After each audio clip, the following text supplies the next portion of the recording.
Ага, Людмила. Hello. Hi, Sue. Oh, hello. How are you? I'm fine, thank you. I'd like to see you again. Me too. Me too. Exactly. Hello. Мгм. Oh, Лена, Hello. Света. Hello, colleagues. Hello, We my didn't dear. get a link and we were waiting. yeah. Yeah, well, we were all waiting for the links. So we're all here. We're all here. Good, good. Hello. Hello, hello. I have thought about you all. How long we didn't see you? Yeah, Mhm. yeah. There we have, how many more do we have? But About 9 months. No, no, no. I mean, oh, today we have more people. сколько человек у нас сегодня будет? How many people? Да, понятно. Сколько там в группе у нас? About 8 or 9 people. Okay, so we wait a couple minutes. Do we wait? Yes, I think it will be right. Okay, we wait. Good. And it's interesting, this article that you recommended us, we can't have in Russian language, and it's more interesting. Кто выпал? Yeah. What do you mean? Can you say that again? We don't have this book which you sent us. We No. don't in Russian language this book. It's All right. only in English language. I am so sorry. No, it's okay. It's no problem. It's wonderful because we first we will be firstly which we read this article. Okay. Again, my apologies. Do you want me to see if I can get it translated through the? We have Google Translator. I know. I was just gonna do that. That's what I was gonna do. Okay. It helps us every time. Totally, totally. You know what is better? Deep L translator. Yes. I hear about the translator. Yeah, it's better. It's better. I have that translated, but after February it don't work to my laptop, for example. No I don't know kidding. why. It's don't work correctly. Oh, And my I don't know, Там maybe не it's my платный был, problem. Лен? У меня был I had free version which I use, but it not work. It don't work now. well, I'm sorry about that. So we struggle through anyway, and the struggle, I don't know, it's part of the unconscious. So what can you say? You have to struggle in the unconscious anyway. So we'll struggle through it. I will be aware though, if you can get a translation or not. So next time I'll whatever our next reading is, I'll try to be aware of that. I'm sorry. Thank you. Yeah. Thank you. It's a very good experience. Yeah. Well, the thing is that, and I think we should start. Yes. I think we should start. Okay. Mhm. You know, in hello. No, Vasanta. Yeah, there's, I don't know if she's there or not. Any rate, there we go. There we go. Hi. Yes. Hi. Sandra, да. Yeah. So we begin and then we see if, right? Okay. And if somebody doesn't understand, will you translate for each other? Okay. Okay. We will help each other. Yeah. we help each other because that's the process of understanding the unconscious anyway. Mhm. We all need help to understand the unconscious. And why I actually thought about doing this article is because it gives us a history of where Jung came from in the concept of the unconscious. So I don't know if you could follow it through, but you can see where he was influenced and which side of the, you could say, world influenced him most. Yeah. Okay, so the other thing that I thought was interesting is how the unconscious has been associated with metaphysical and mysterious. And isn't that still true now? So when people would say, I had a dream, they will say, oh, it's weird, it's strange, as if they are also saying it is from the metaphysical or the mysterious, as Jung says at the very beginning. It's quite interesting. I think, I don't remember when he wrote this. Oh, wait a second, here it says 1918, over 100 years ago. So 105 almost. Any rate, I'd like to know,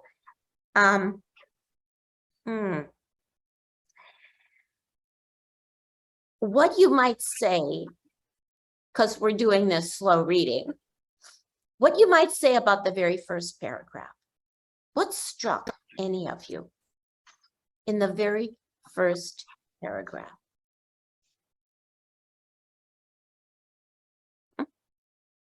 Well,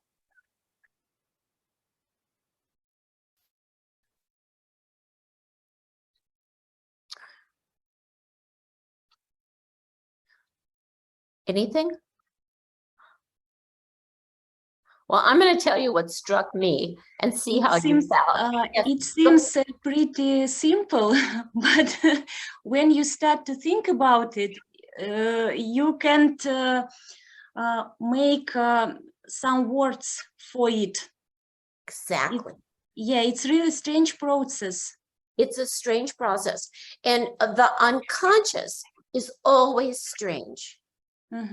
Because we're not aware of it, really. But if you look at the last sentence in the first paragraph, Jung speaks about varying degrees of clarity, brighter or darker, but the existence of the unconscious contents was denied. It's been denied. And even now, when you speak to people about the unconscious, don't you find that they tend to deny it? Oh, that's just unconscious. Or, oh, that's just a dream. Or, oh, that doesn't count. Does it? Maybe it's a reason why he parallel process with experimental psychologist and about this difficult about this experiment and how how it can be in experimental psychology and in the meaning of unconscious. Exactly. I think it's a good point. I think even now, I don't know if there in Russia, you have, I'm sure you have cognitive behavioral, okay, no unconscious in the cognitive behavioral psychology. There's no unconscious. And how many people will go for that because it's easier? Looks easier. It's like, it's like experimental psychology, right? Christopher Boas in this book told about this cognitive behavioral psychology like about a mistake, Yeah, because this way didn't work with unconscious. exactly. And I think that as we go to the second paragraph, Jung speaks about the complex psychic functions. Complex psychic functions. It's about the middle part of the second paragraph on the first page there. And the complexity of the psychic processes are what most people don't want to deal with. Please make it easy for me. No, Mhm. that's not really living. You can't just say easy. So we are all complex. That's what Jung is trying to point out, is that things are more complex. He uses several examples throughout. He talks about Freud, he talks about experimental psychology, saying you can't reduce it. We don't want to reduce the unconscious to easy. We want to keep it complex because it is. Yeah.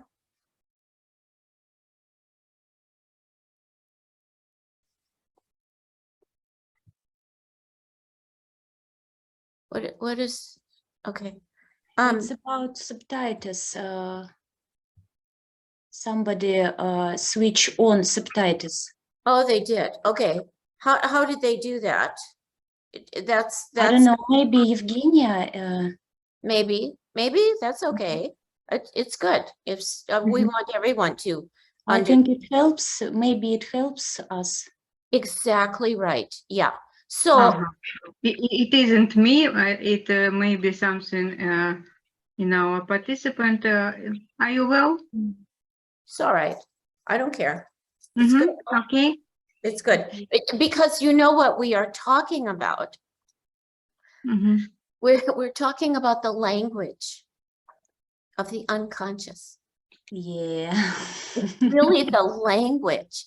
And so because your language is different than my language, we get to struggle through and find our way, which is the process of understanding the unconscious.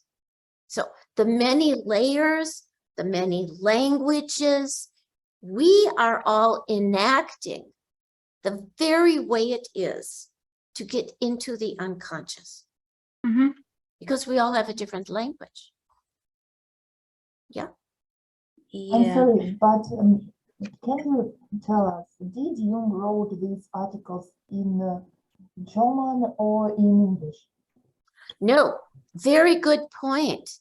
He wrote them in German because that was his first language. They were translated, because this is from the Collected Works 10. They were translated by Fordham, Hull, and who's that third one? There are 3 translators. This is in English because I speak English, but it's translated from the German. And that is important. The same thing happens in therapy. How do we translate the unconscious with the people that we work with? And do we take our language and put it onto them, or do we together work at the translation of the unconscious? Yeah, sometimes it seems like a foreign language, and you try to understand what your client means, and it's so difficult sometimes. Exactly. And when it is difficult, don't you say, you know, it is difficult to understand. this Mhm. dream. How do we understand it? Sometimes we don't. Sometimes we say, forget it. We don't understand this dream right now. We will put it aside and we will remember it later because we don't have the language for it. Mhm. Equally, let me say, in translation, it is very important to have a good translator, just like it is to have a good analyst or therapist, because otherwise it's mistranslated. The words get changed. Mhm. So your question about translation is so true as we try to understand and translate the unconscious. So what Mhm. Jung is saying here, on page, so on the, in the second paragraph, it goes on to the next page, and he speaks about, so I want to emphasize this a little bit. He speaks about Janet, who was French, and that Janet really influenced him, almost more than Freud influenced Jung. He doesn't say this here, but that's kind of the backstory. So Jung wasn't really influenced on the more German side, but on the more French, because there was more imagery and more working with the psychopathology. It was just done differently.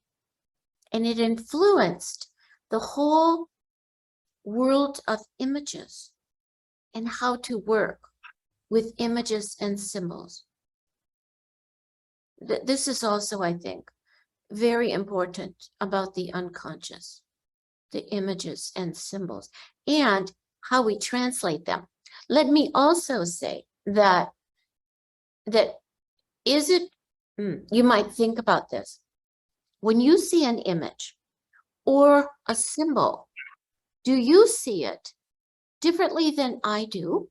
Because we come from different cultures. Yeah. Usually, yes. Yeah, we do, don't we? And that makes it even more interesting, because what is this symbol means in the Russian culture might be very different than it is in the culture of the United States. And that must be honored and questioned, so that we really hear what is going on, and that we ourselves don't stay in a narrow space. Does that make sense? Yeah. So in the middle of this paragraph, Jung says, in France, psychology was enriched by the findings of psychopathology. It's very interesting, and was led to accept the notion of unconscious processes. So how would I say this? It's interesting. Jung does not give really, he doesn't really put people into psychopathological categories, but uses the psychopathology to understand the psyche. It's a big difference. Yeah.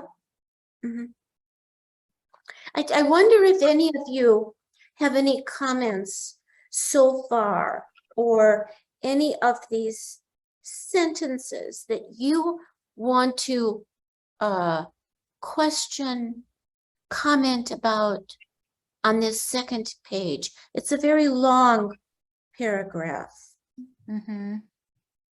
Anyone have any ideas or comments so far?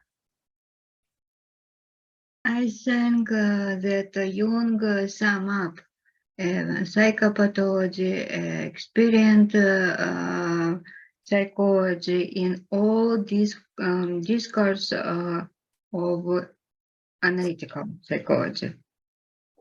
Yes, and yes, and he very much separated from the experimental psychology. Mhm. Really went into the world of symbols, images, the many layers of the unconscious. I think it adds to the richness of our being to access the unconscious. Don't you always feel better when you remember a dream? Well, maybe you don't always feel better, but it's like you're in touch with something that you didn't know in the daytime. You have extra information. It's like you're not armed, but you feel more solid because you've accessed your unconscious or Yes. some, yeah. Especially about dreams when you or your patient get all is all right. Yes, It's Yeah. a very good mood. it's a good move. Equally, it's helpful when the dreams advise what is wrong. So when the dreams tell you what is off in your life and what is off in your work as a therapist, it is very helpful.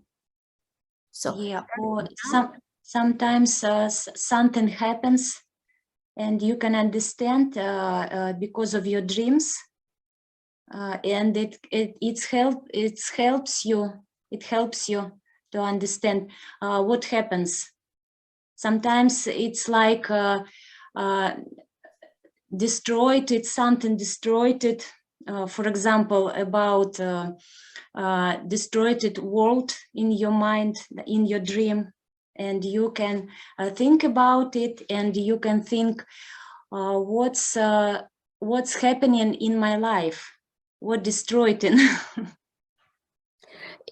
exactly, in our individual life and also in our wider world. Yeah. So I think that we get, you could ask yourselves, don't we get signals from the unconscious that tell us not just about what's off inside of ourselves, but we have dreams and feelings that tell us who we should hang out with, who is a good partner, how is our world going? It's not what would I say, unusual that people have prophetic dreams, or they know how something's going to evolve. You know, at the end of this long paragraph, Jung says, I also demonstrated the significance of unconscious processes in the mentally insane. But I would add, in the mentally sane as well.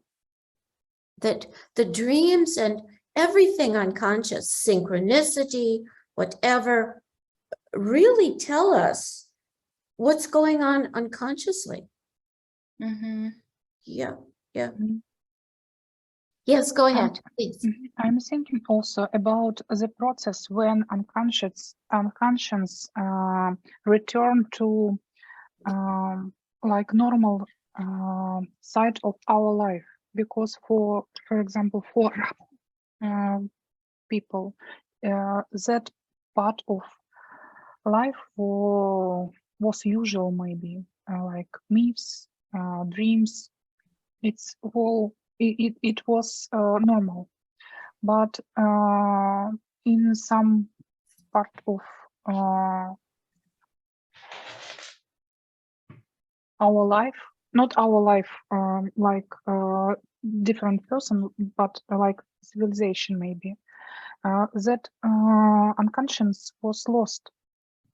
And Freud and Jung tried to return it and make it normal part. And for me, that paragraph, second paragraph, when Jung told about some experiment, some I forgot,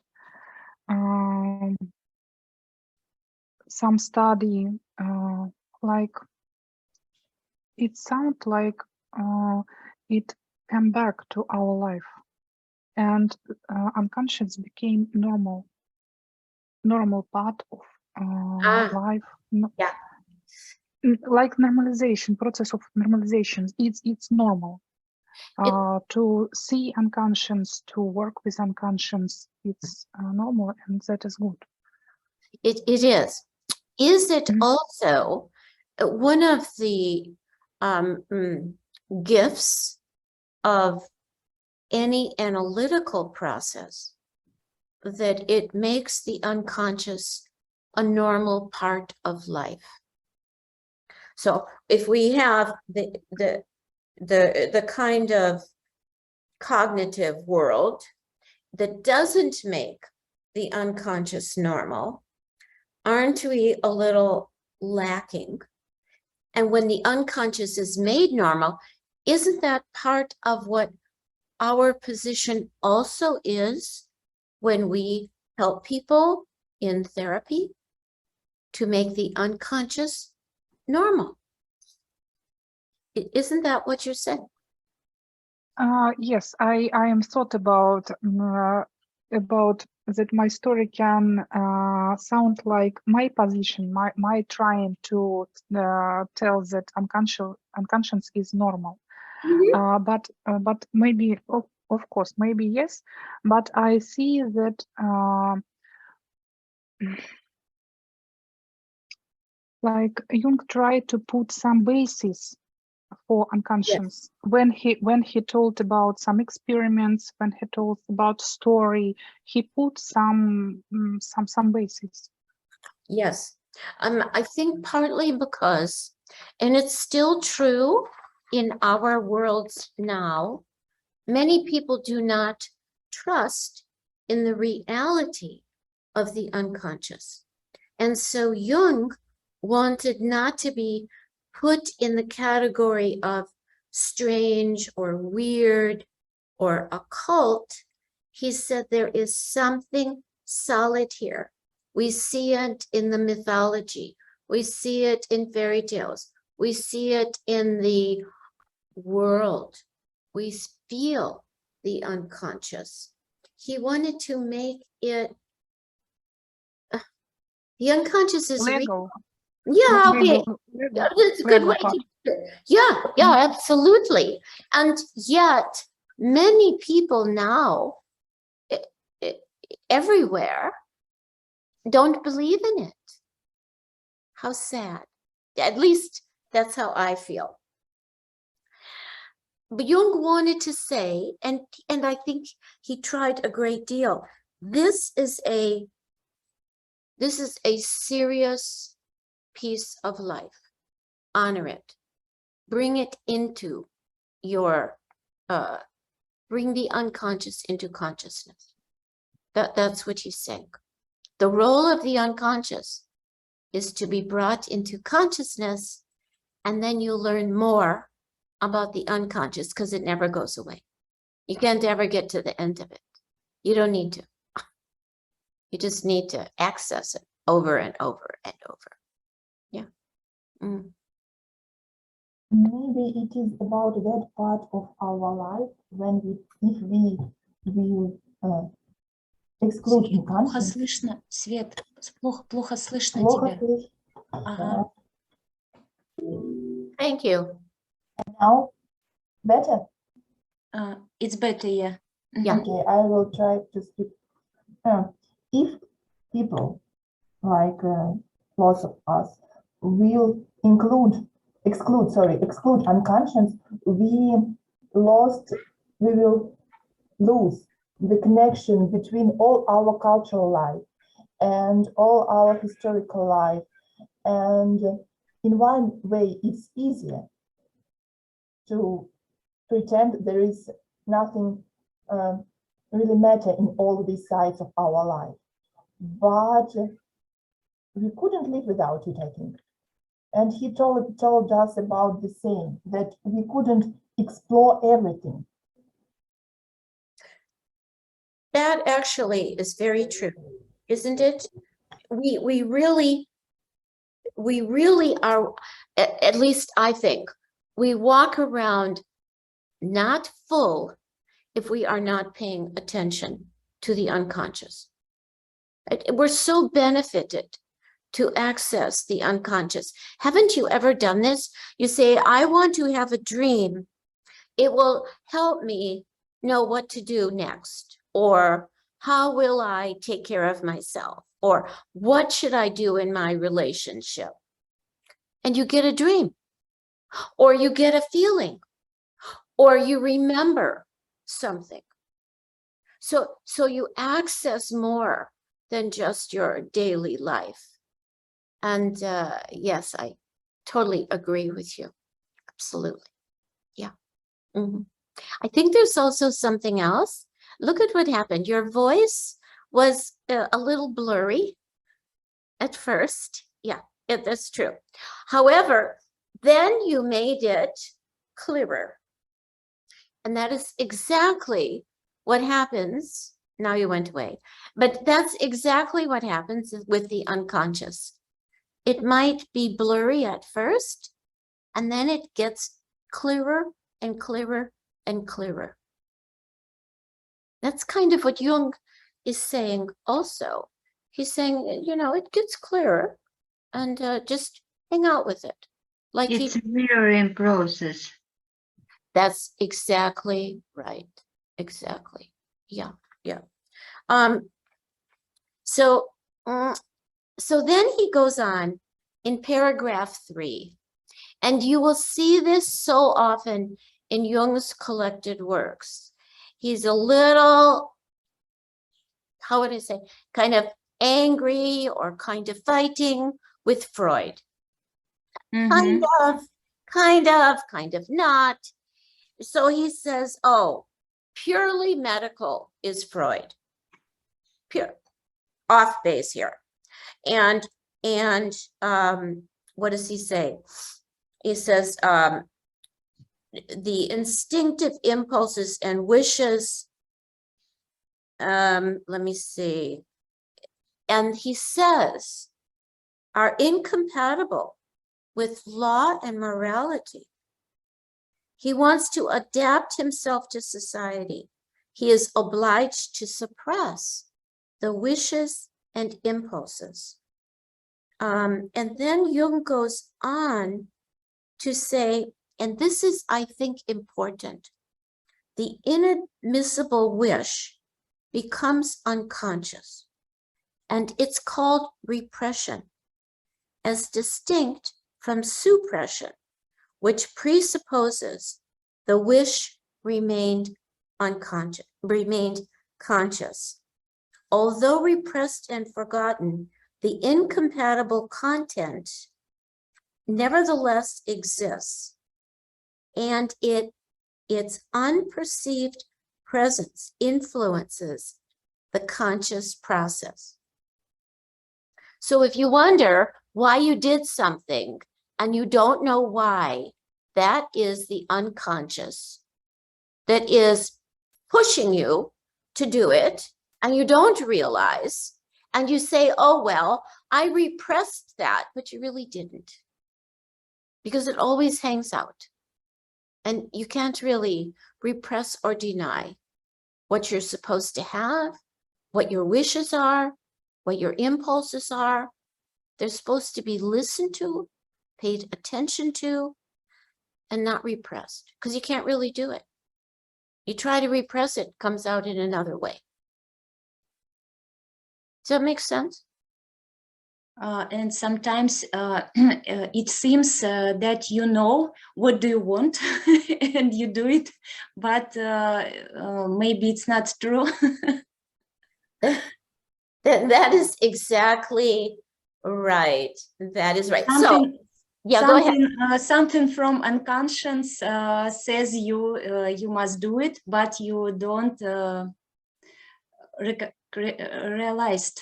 Yeah, you don't realize it. Exactly. So, so this is a little example of that. Just Mhm. yesterday in my work, you see this too, I'm sure. Somebody said, I don't know why I don't take care of myself. The unconscious is constantly not taking care, but also constantly pushing to say, why don't you take care? So here's a inner conflict, which we hope would bring about some change. So this person, although is very persistent to not take care, to the point of I won't make food, I just will get, what should I say? Fast food junk. That's all. I'll get Mhm. fast food junk. That's it. I don't want to work hard or cook anything or do anything. I don't want to. But the unconscious is saying, it's taking care of this person and saying, wait a second. I don't want you to feel comfortable here. I'm going to tell you that you don't feel good. I'm going to say to you, why are you doing this to yourself? And the conflict between the conscious and the unconscious is going to help something grow. This is what Jung is saying. You can't repress the natural desire to take care. You can try to push it down, but it won't go away. It'll stay in the unconscious. I have a question. Yeah. If we talk about the Freudian school, we know that process of repression began when we have bad wishes. And Go ahead. and what switch off repression in Jungian school? Do you think you're talking about the shadow? And then we can tell about the moral shadow, and repression began very early. What shadow we have in this adult? In the adult? What is the shadow? What is the shadow? In early childhood. In early childhood. Anyone have We have a infantile amnesis. Yeah. Yeah. Does anyone have an idea of how you might answer that? It could be when children love his parents too much, and he represses something for love, for receive love. It represses what? Can you say that again? No, okay. It's not so bad. It's not so bad what he wants. Yeah. But his mother, father, or nearest people, person don't like it. Yeah. But the child loves them too much, and he don't want to do. Да что ж такое-то? По-русски намного легче. It's easy to say in Russian. Elena says it's better to say in Russian. Yes, he tried to connect, to still connect with his mother, his father, and he repressed something to the shadow and don't use it. Yeah, that's an excellent, I would say a good example, because what happens when the child represses the upset with the parents, where does it go? Doesn't it go against themselves? You know, in therapy, people would say, oh, it was my fault.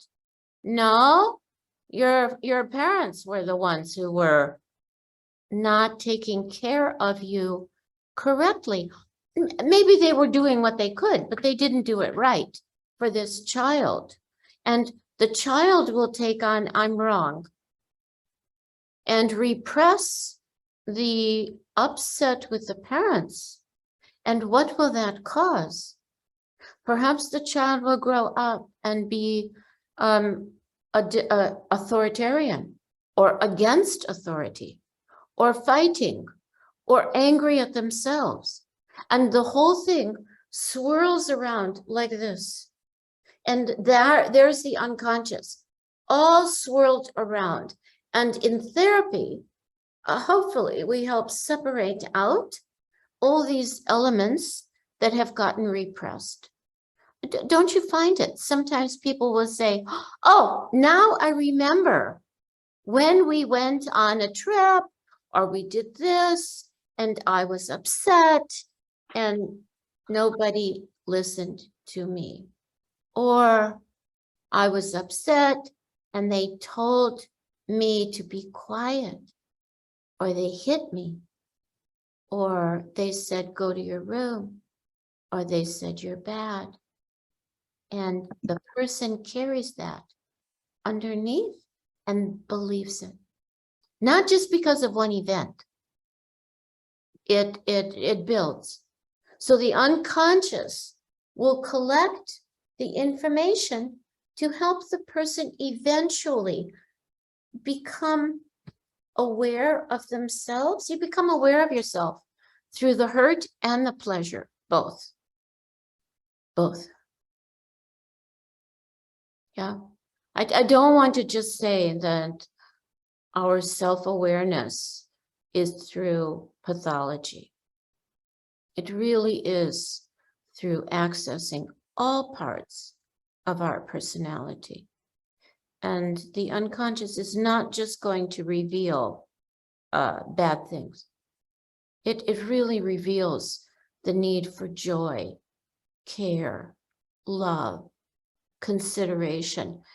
How many people do you know who in their dream will dream about the person or a kind of person that they eventually end up partnering with?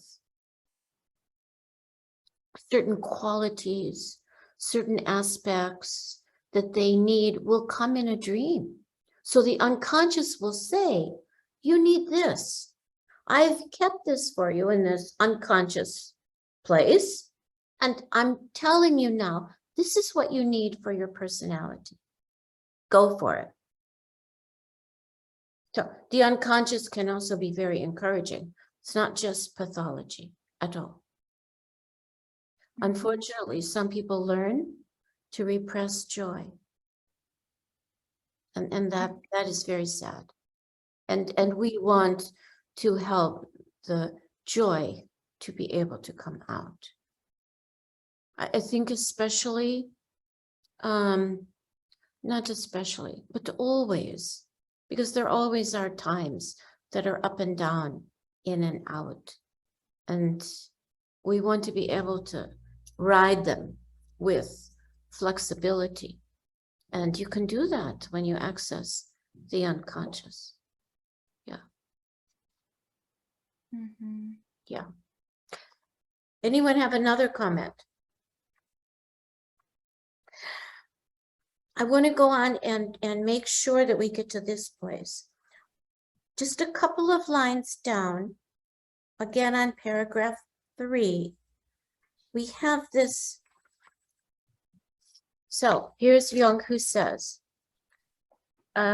this influence, meaning the conscious processes, expresses itself in the form of peculiar disturbances of conscious normal functions.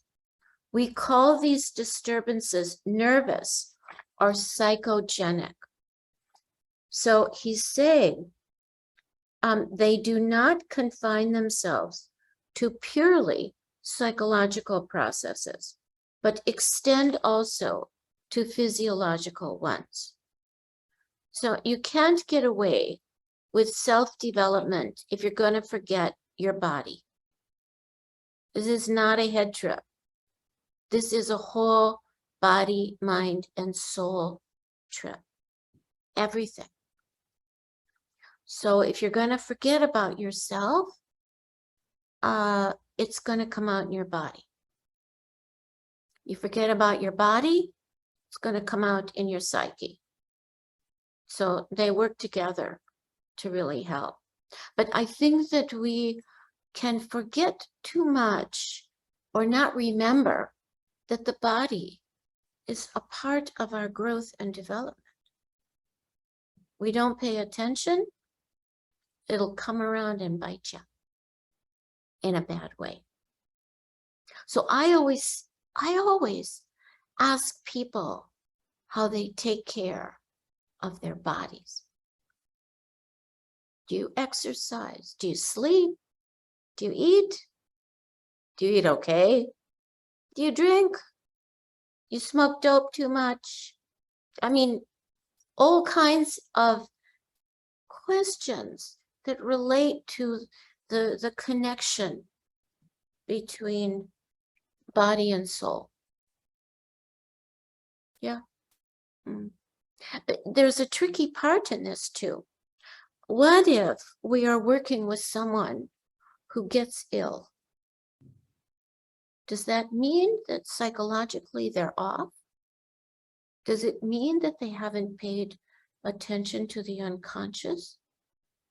Or is it possible that it is a way for them to, what should I say? It's like a signal that says, come on now, pay attention really carefully to what's going on. Not blame yourself because you got sick, but how will you learn from what is going on with your body? So the language of the unconscious is a body language as well. This is what Jung is saying here. He says disturbances. I'm going to say it, it has its own language. Not always disturbed. Yeah.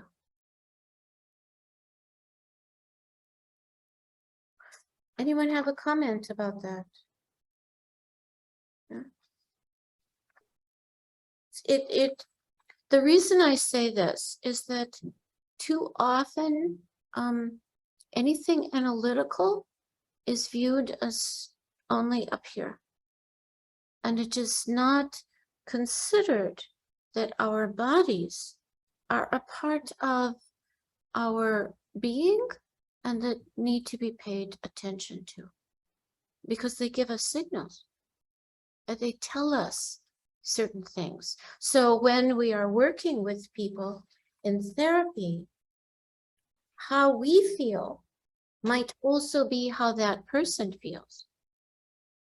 Mm-hmm. Yep. We might pick up how they are feeling. We also might pick up their repression. We become tired, want to go to sleep, are bored, want to scream. All these things are very important because they key us into, wait a second, what is happening? And then we can use that as in, so what's happening? Are you bored? You can say that to somebody. Yeah. So we use us to help them get in touch with them. Again, it can be a very physical kind of feeling that we have, and telling us how to really help that person. Yeah. Anyone have a comment? Sometimes you feel something inside your throat, Mhm. example, or you feel a pain in your stomach ache Yeah. or backache. Mhm. Yeah. Yeah. So when you feel that, it's not necessarily I'm feeling this, but it is more, what is going on with you? Mhm. What is going on with you? Do you Mhm. feel sick at your stomach? Or do you feel tight in your back? Or do you have any symptoms that are telling you that something is going on? You can use it, in other words. It's actually more modern Jungians have called it embodied countertransference. The embodied countertransference. And it's Jung doesn't talk about it that way, but when you read some of the situations, you can tell that he is acting from an embodied countertransference. You can just, boom, tell it's there. I am going to give you one example of it. This is I don't know if you've read Jung's Memories, Dreams, Reflections. In it, Jung speaks about the dream, a man that comes to see him, and he has a dream of he's 2 years old or little, sitting in the middle of the room, and he's smearing feces on the walls.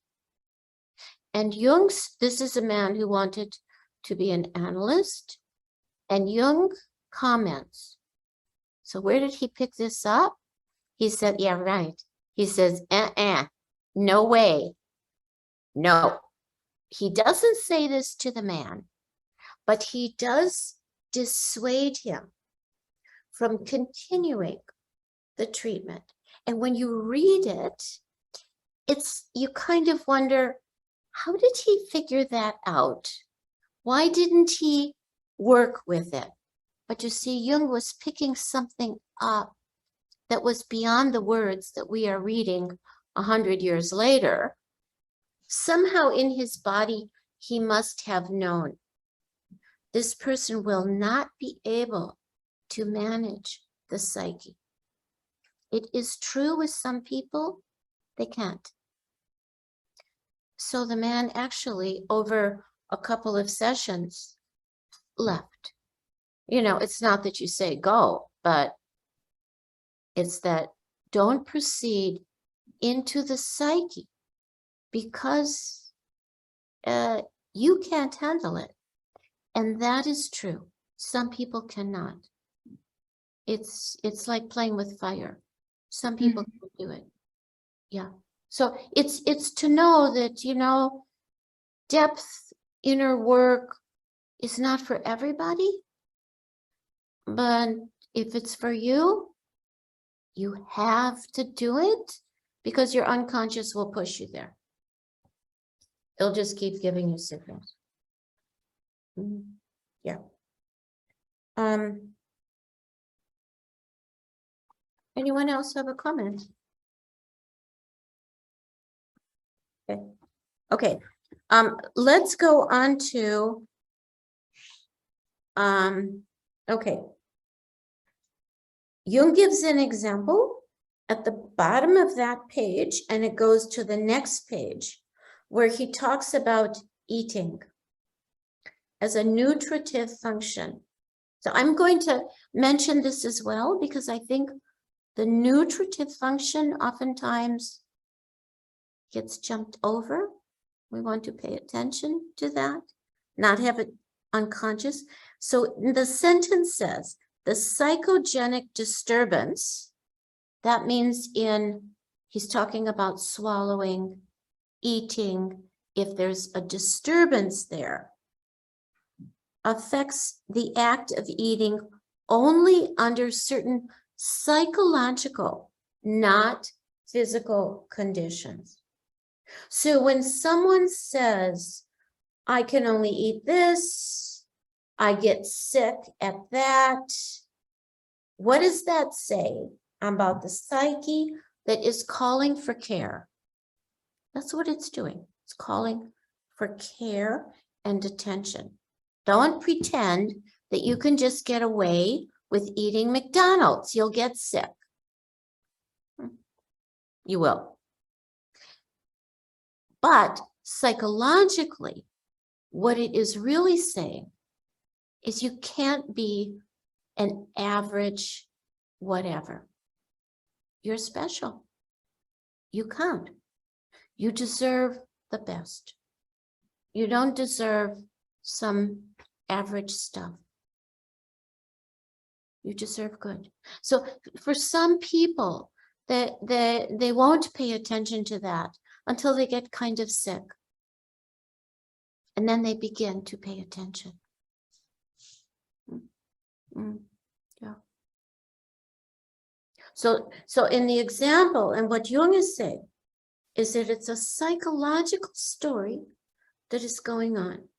And the body is going to act out the issue, so you pay attention to the psyche.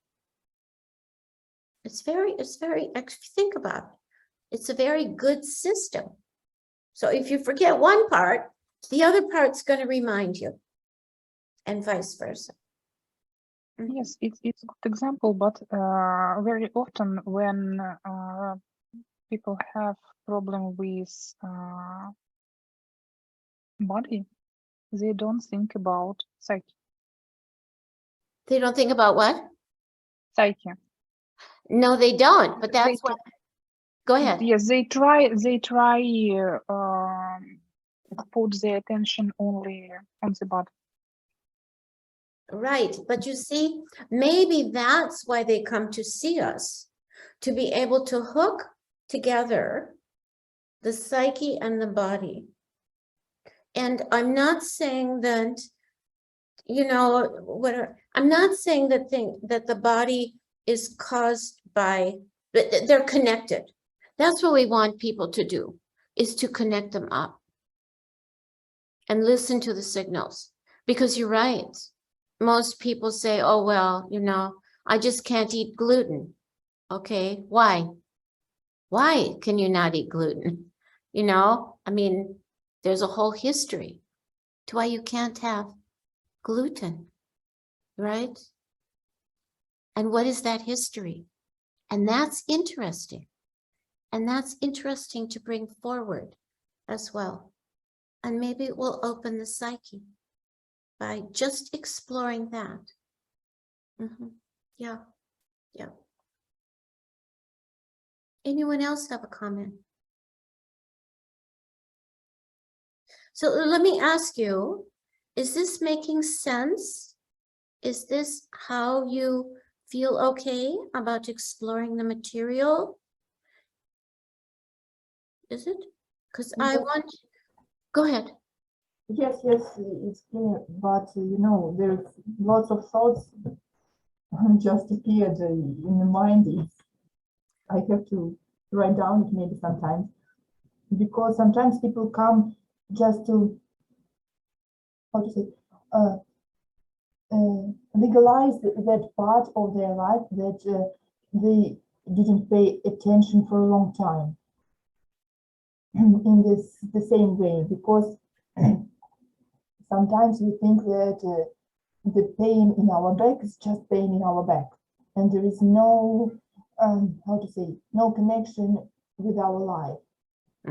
But sometimes this back is the most sensitive part of the whole body, and sometimes it's the most sensitive part of the whole human being, because it's not allowed to be angry or to be anxious, and only this pain in back can tell person what happens in his real life, for what this person should pay attention.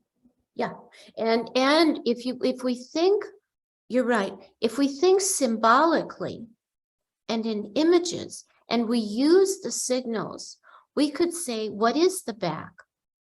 So what does the back mean to you? What does it mean to me? You know, our back is so necessary to support us. So we are up straight in the world. So we can relax in bed. So we can feel strong. It carries all the nervous system. So it is really part of our total nature.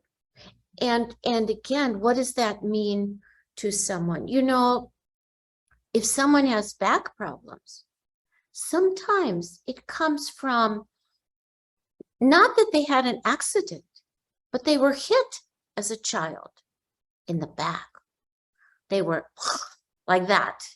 And they thought it was normal. And their back now is telling them, no, that's not okay.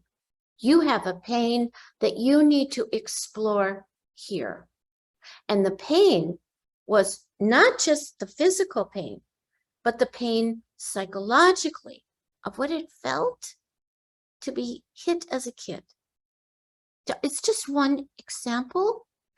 But I think that it leads us deeply into ourselves. That's what Jung is referring to here. So I want to know if anyone has a last comment, because we're almost out of time. Anyone have a comment? No? I'm very glad to see for all of us. Exactly. Me too. Mm. Me too. Me too. But you know, also let me say, as you think about things, just like you were saying, Svetlana, that you're thinking about things. As you think about things, when we meet in 2 weeks, bring them up. Mhm. Bring up what you thought about, what you did not understand, so we can go into it to make it understandable. Mhm. And also do know Jung is a very hard to read. Mhm. Okay? Yeah. So Especially in English. I'll tell you, you are exactly right. So give yourself credit, time to be able to even do it, Mhm. right? Translate all that you can so it will make sense to you. Okay? Mhm. And if I can help in any way, let me know, okay? Okay. All right. Thank To you. me, Пожалуйста, кто-то может перевести, я сейчас буду очень медленно говорить, кто хорошо владеет английским, потому что мой английский недостаточно хороший. Кто-то возьмет на себя? Константин asked, can we translate his speech right now? Я не верю. Ага, да, огромное спасибо за статью. Thank you very much for an article. В этой статье изложены все основные мысли Юнга в очень сжатом виде. This article has the whole thoughts, Jung's thoughts. yeah, it does. It I does. will try. Я получил огромное удовольствие, да, еще раз большое спасибо. Да, только шафар является рогом, который трубят на праздниках. Ничего в нем ужасного нет. Шофар — это такой рог. I don't know how to translate it. How it calls in English? Shohar? Yeah, shofar. It's It's a the big same. horn. Yes, a horn. Yes. Да, его трубят по праздникам, ничего ужасного в нем нет. It's not It's so not terrible. terrible thing. It's not terrible thing. It's for celebration. I know it is. You're exactly right. You got it. You got it. I got it.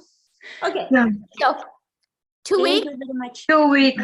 2 2 weeks. weeks. And we still read that paragraph, or A good point. So we read from paragraph 5. Mhm. We got through 5 paragraphs. Mhm. Okay. Why don't you read 5 or 6 paragraphs? We'll see how far we go. Okay. Okay. Okay. Thank you. Okay, Thank you very much. Good day. Bye. Bye bye. Bye. Thank you. Bonne nuit. See you. Bye. Bonne nuit. Bye bye.